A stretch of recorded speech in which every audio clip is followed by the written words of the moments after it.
Hi, welcome to Tech Circle.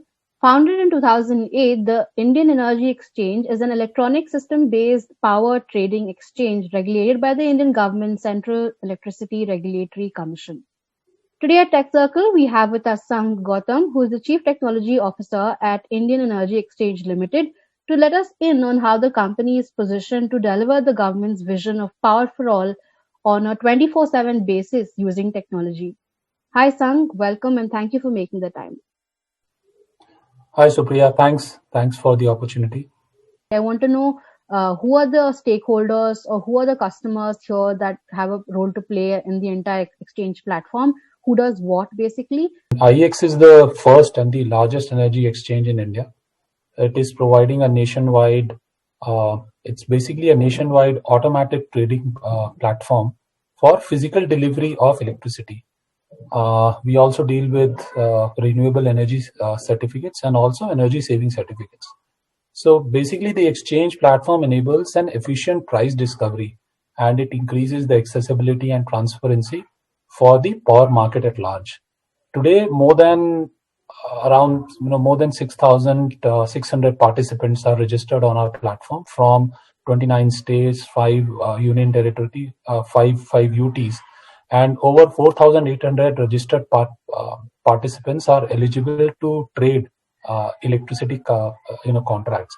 Now these participants, they are basically, you can say, they are open access consumers, many of them, where consumers belong to various industries such as metal, food processing, textile, cement, ceramic, housing, real estate, just to name few. And then there are many members who help these open access consumers trade electricity, and then a large portion of it is basically the distribution companies and also the electricity generators. So we have around 56 distribution companies, as of the latest figure, and then around 500 electricity generators who are registered, and these are the buyers and sellers who basically trade for electricity on our platform. How did the entire space be filled when IX wasn't present back in days of 2007 and 5?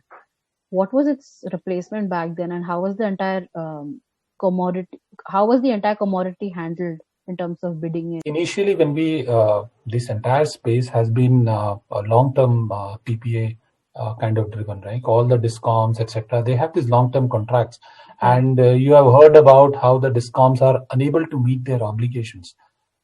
Because of this 20-25 years contract at a fixed price. Now, those kind of prices, it's very difficult to envisage what kind of prices will be viable. 20-25 years on. That's the problem. Right. So that's the problem statement, right? How do you know what's the correct price?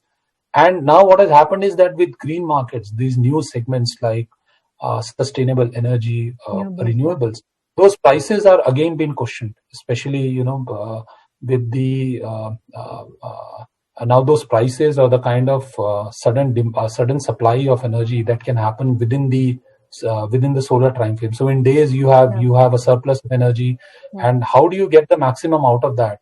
And how would that entire play help the price? That's where the concept of energy marketplace started.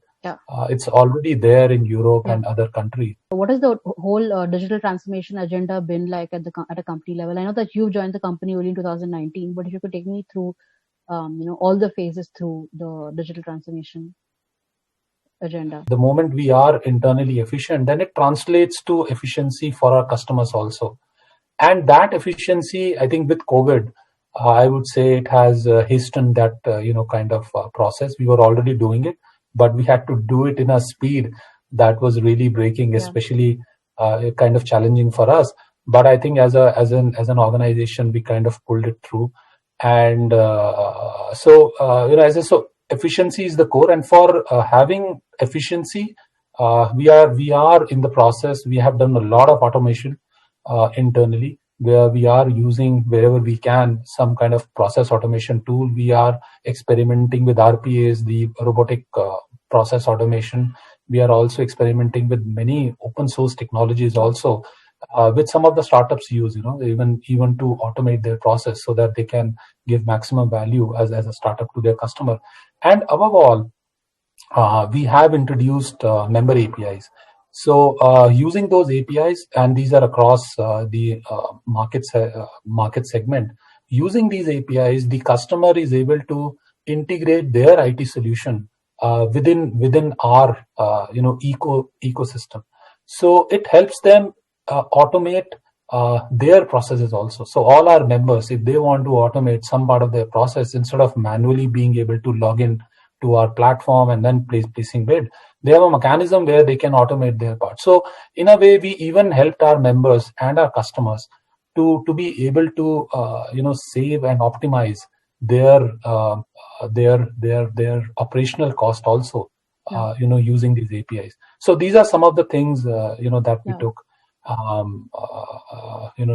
during these times. And we have also implemented something known as a smart power procurement solution, which basically enables customers to effectively optimize cost through our exchange platforms. So it's like a kind of a platform which will give them, rather a product and a solution which give them some hints on how, what kind of bids they should put on the exchange.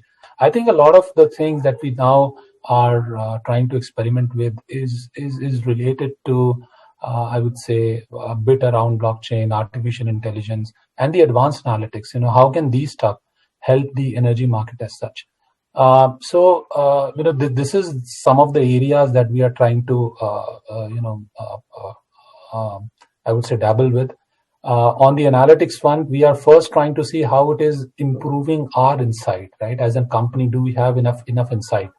And so there is a whole new, I would say, a kind of a reporting framework that we built, wherein everyone in the company has the access to the same information, so that people can take the right decisions at the right time.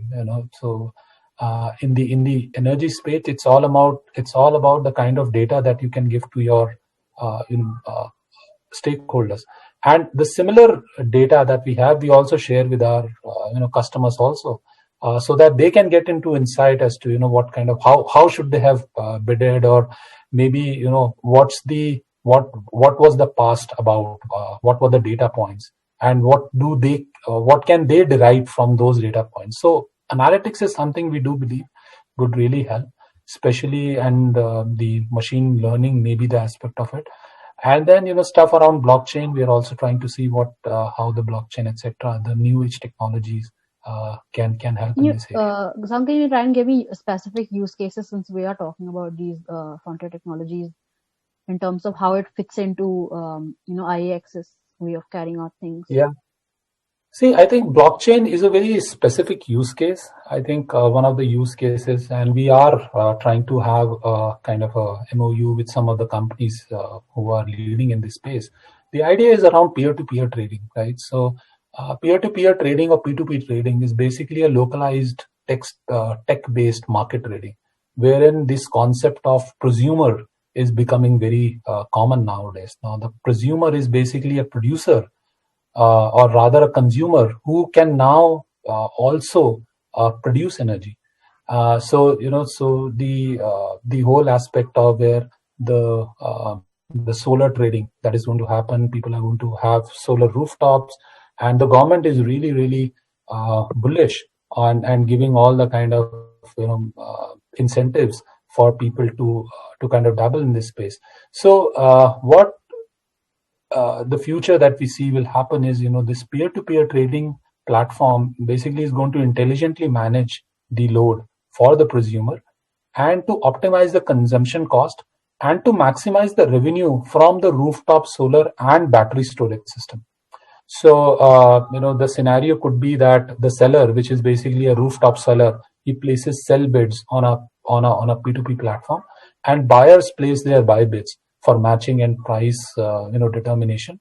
The clearing and settlement of this bids is done by the P2P platform, with energy data being fed to it through the smart meters. So it's an entire ecosystem which is going to come up, and you must have heard there are certain government agencies, even in UP and even in Delhi, there are certain POCs that are happening, and the government is bullish on this area. And we'll see how this Is it allowed yet though, space this evolves. format of a peer-to-peer trading in energies? In very limited POCs, it's not a very I would Yeah. say it's not. There is no framework as such right now. In the line of communication that IX is always running at, on how it delivers on government's vision to be able to get power for all on a 24/7 by basis. I want to know, to be able to kind of fulfill that big promise, what are the different kind of initiatives that's being run over the years? IEX is also facilitating shift towards the government's vision of one nation, one grid, and one price. And the prices which are discovered on the exchange basically have become a benchmark for the power industry for all long-term and even short-term contracts. Now, over the last 12 years, we have been the pioneers, and we have clearly demonstrated a win-win proposition for the participants in the market. And it brings a very compelling alternative to a 20-25 year long-term power contracts that people have right now. And they are clearly seeing the value that instead of those long-term contracts, how can they maximize their revenues and maximize the the kind of energy procurement that they do using exchange. So that's how we are helping the government. What are the types of databases that you employ at IEX? And I'd imagine with a commodity as all pervasive as energy, the number of data points are numerous. So can you give me some sort of sense on what are the sources for that? In order to derive the price, we just use the buy and sell volume. But internally, as an organization, there's a huge ecosystem of data that we need to be aware of, because some of the participants also look at IEX to be able to give them the right guidance, the right the right kind of data points, so that they can make their decision. And all of those data have to be fact based. So our internal team, I think we work with many discoms. How are their generation capacities? How are they forecasting? And we have that. We keep on talking to them in order to understand how they are. I would say the kind of demand and supply that they see. And this is across India, right? As I said, there are 56 discoms. So we talk to them. Coal is another one thing, right? How is the supply of coal doing? How is the weather condition in that particular area? Because again, weather plays a huge role in this in this entire play.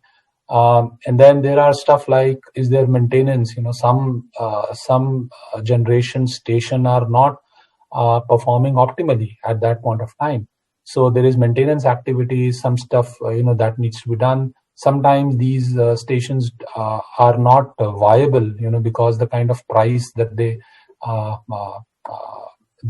envisage that they'll be able to supply electricity at, it's not viable anymore, because of maybe the coal prices have increased, maybe some other sources have increased, and then largely a lot of it is driven by, I would say, regulatory kind of initiatives. Government and CERC, as I said, government and CERC, there are many transmission charges, many level of kind of charges that open access consumers or even other players, members need to pay.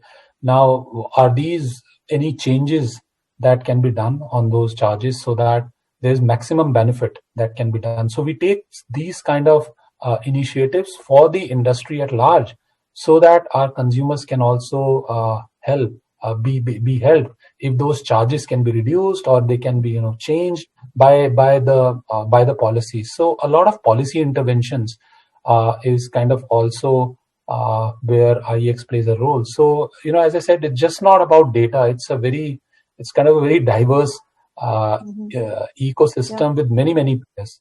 That sums up all I had in mind in terms of this interview. Thank you so much for sharing your time and thoughts, Sangh. Thanks, Supriya. Thanks. Be safe.